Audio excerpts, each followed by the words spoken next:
تحليل لائحة المنتخب المغربي الأولمبي الرسمية، غيابات وازنة وأسماء عالمية. قبل ذكر التفاصيل لا تنسى الإعجاب بالفيديو والاشتراك في القناة ومتابعة الصفحة. وهيا نبدأ. أعلن الإطار الوطني طارق سكيتيوي عن اللائحة النهائية التي ستخوض غمار منافسات أولمبياد باريس.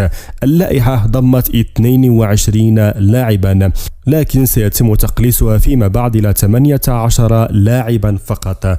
وقد عرفت اللائحة تواجد الأسماء التالية: في حراسة المرمى منير الكجوي، رشيد غنيمي ومحمد رضا صمامة. في خط الدفاع أيمن الوافي، مهدي بوغامير، أشرف حكيمي، أكرم نقاش، زكريا الوحيدي، عادل تحيف وهيثم منوت.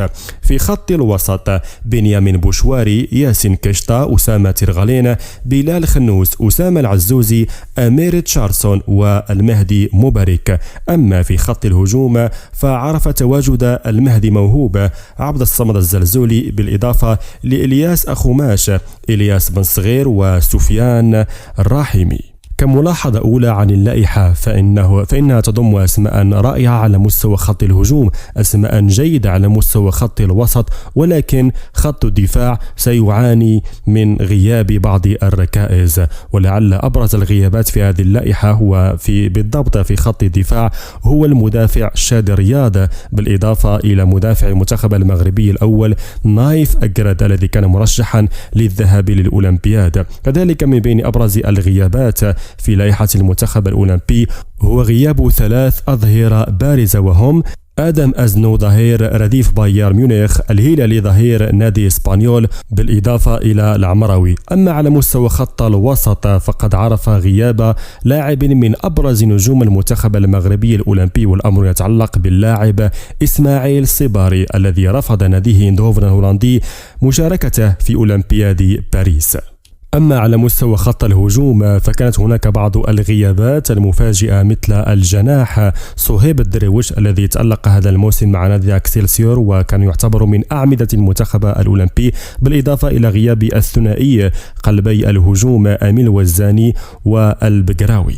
أما بخصوص الأسماء الجديدة والمفاجآت السارة في قائمة المنتخب المغربي الأولمبي، فالبداية بالثلاثي الذي يفوق سن 23 سنة، فقد قام طارق سكيتيوي باختيار كل من منير المحمدي حارس نادي نهضة بركان الجديد، بالإضافة إلى أشرف حكيمي نجم نجوم باريس سان جيرمان، وأيضا سفيان رحيمي مهاجم العين الإماراتية. هذا هو الثلاثي الذي اختاره طارق سكيتيوي في فئة التي تفوق 23 سنة. كذلك من بين المفاجآت الجميلة هو تواجد جوهرة نادي موناكو إلياس بن صغير الذي قدم مستويات جيدة مع المنتخب المغربي في المعسكر الماضي، بالإضافة إلى تواجد معظم لاعبي خط الوسط المميزين كأمير تشارسون، أسامة العزوزي، أسامة ترغالين، بنيامين بوشواري وبلال الخنوس.